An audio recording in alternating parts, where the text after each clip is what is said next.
تو آج ہم جو ہمارے لسنر نے سامگری بھیجی ہے اس کے آدھار پر کربلا اور امام حسین کی شہادت کے واقعے کو ذرا گہرائی سے سمجھنے کی کوشش کریں گے۔ جی ہاں، بالکل۔ یہ ایک ایسا واقعہ ہے جس کی کئی پہلو ہیں، اور جیسا سورسز میں بھی ہیں، یہ صرف ایک دکھد کہانی نہیں ہے۔ صحیح، اس کے پیچھے سچائی، انصاف اور قربانی کے بڑے گہرے سبق چھپے ہیں، ایسا کہا گیا ہے۔ بالکل۔ تو اس کے مول میں کیا تھا، ہے نا؟ پہلے وہاں سے شروع کرتے ہیں۔ ہاں، تو یہ جو ٹکراؤ تھا، اس کی جڑ کیا تھی؟ امام حسین کون تھے؟ ان کا مرتبہ کیا تھا؟ اور یہ یزید کون تھا؟ دیکھیے، امام حسین تو اسلام کے پیغمبر محمد صاحب صلی اللہ علیہ وسلم کے نواسے تھے، حضرت فاطمہ اور حضرت علی کے بیٹے۔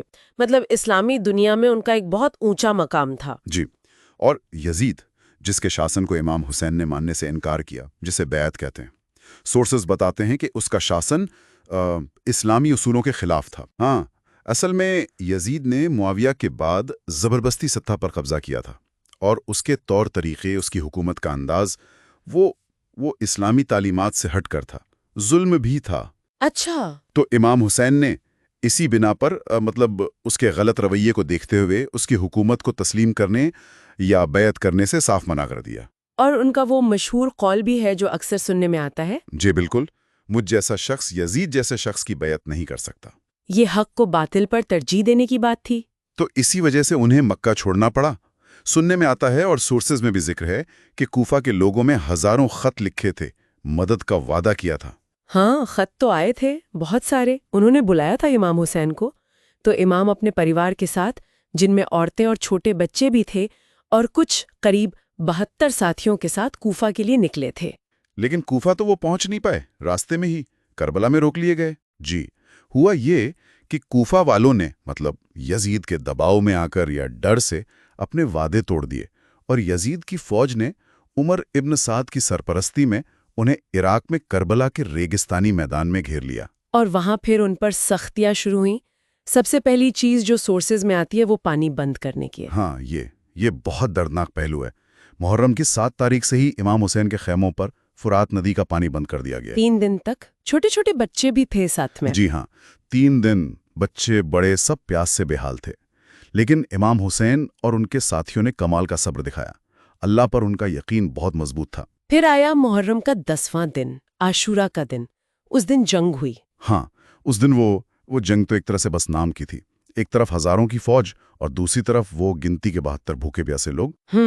ایک ایک کر کے امام کے سب ساتھی، ان کے رشتہ دار، بھائی، بھتیجے، بیٹے، سب بڑی بہادری سے لڑتے ہوئے شہید ہو گئے۔ کہ چھوٹے بیٹے کا؟ جی، ان کے 6 مہینے کے بیٹے علی اصغر، وہ امام کی گود میں تھے جب انہیں تیر لگا۔ ان کے بھائی حضرت عباس، جو بچوں کے لیے پانی لانے کی کوشش میں دریا تک گئے تھے، ان کے بازو قلم کر دیے گئے۔ اور ان کے جوان بیٹے علی اکبر؟ ہاں، علی اکبر، جو بالکل پیغمبر صاحب کی طرح دکھتے تھے، اور ان کے بھتیجے قاسم ابن حسن، یہ سب نوجوان بھی شہید ہوئے۔ یہ سب سننا ہی بہت تکلیف دہ ہے۔ تو آخر میں امام حسین اکیلے رہ گئے؟ بالکل اکیلے، زخموں سے چور، پیاسے۔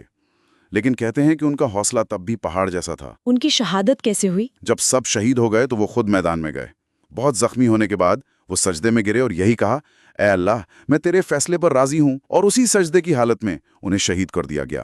ان کا سر مبارک جسم سے الگ کر دیا گیا۔ اور اس کے بعد کیا ہوا؟ اس کے بعد یزیدی فوج نے امام حسین کے خیموں کو لوٹ لیا، ان میں آگ لگا دی، اور جو عورتیں اور بچے بچ گئے تھے انہیں قیدی بنا لیا گیا۔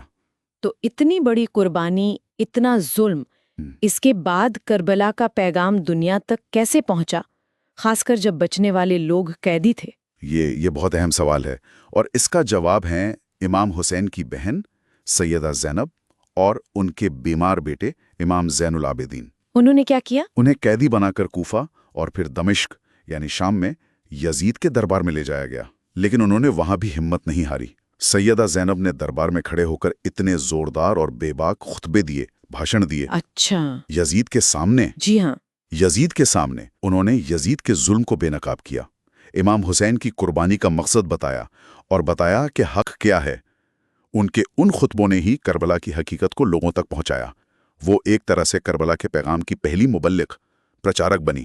تو یہ پیغام پھیلا کہ ظلم کے سامنے جھکنا نہیں ہے۔ بالکل، سچ کے لیے کھڑے رہنا ہے، چاہے کتنی بھی بڑی قیمت کیوں نہ چکانی پڑے۔ تو پھر اس ساری بات چیت کا، اس پورے واقعے کا آج کے زمانے میں کیا مطلب ہے؟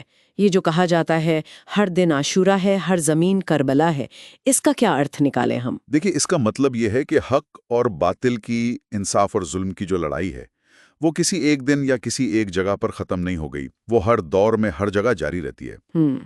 کربلا ہمیں یہی یاد دلاتا ہے کہ جب بھی ہمارے سامنے ایسی کوئی صورتحال آئے جہاں سچ اور جھوٹ کا، صحیح اور غلط کا ٹکراؤ ہو، تو ہمیں سچ کا ساتھ دینا ہے، انصاف کے لیے کھڑا ہونا ہے۔ بھلے ہی راستہ مشکل ہو یا ہم اکیلے ہی کیوں نہ ہوں۔ جی، چاہے ہم اکیلے ہوں، چاہے نتیجہ کچھ بھی نظر آ رہا ہو۔